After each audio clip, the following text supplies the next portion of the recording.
حضرت علی اصغر کو تو اچانک اٹھایا تھا امام حسین، باہر نکلے تو گردن پہ تیر لگا تو 6 مہینے کا بچہ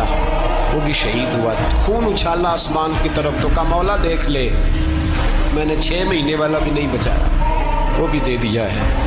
پھر حضرت عباس کو بیٹیوں نے کہا کہ اب نہ،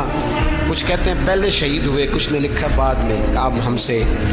پانی کے بغیر نہیں رہا جاتا، تو جناب عباس پانی کا مشکیزہ لے کے نکلے باہر، ایک ہاتھ کٹا، دوسرے پہ مشکیزہ وہ بھی کٹا، پھر پانی تو بھر لیا تھا لا نہ سکے، پھر گردن کٹی تو شہید ہوئے۔ بچوں کی بھی شہادت ہوئی، پر جب ان کا لاشا اٹھایا تو امام حسین کہنے لگے مولا اب نہ حسین کی کمر کمزور ہو گئی، اب کمزور ہو، اور بھائی ایک میت ہو جائے تو 4-5 دن تو پوری آنکھیں نہیں کھلتی، کیسا جری خاندان ہے۔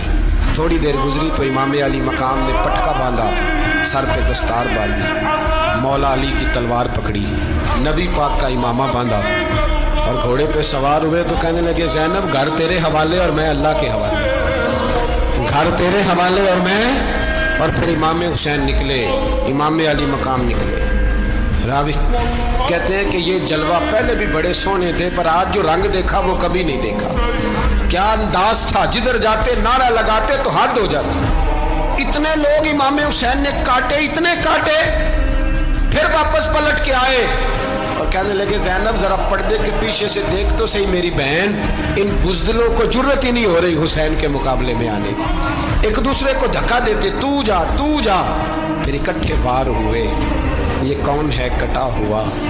لباس ہے پھٹا ہوا، یہ بال یقین حسین ہے، نبی کا نور عین ہے۔ پھر چاروں جانب سے تیر برسے تو امام علی مقام چونکہ نماز کا وقت ہو گیا تھا، اترے گھوڑے سے، خون بہ رہا تھا، گرم ترین ریت سے تیمم کیا، سر سجدے میں رکھا، اور جب شمر آپ کی گردن کاٹنے لگا تو کہنے لگے ٹھہر جا ذرا رب سے ایک بات کر لینے دے، اور پھر بولے امام حسین، کہنے لگے مالک تو اب بتا کہ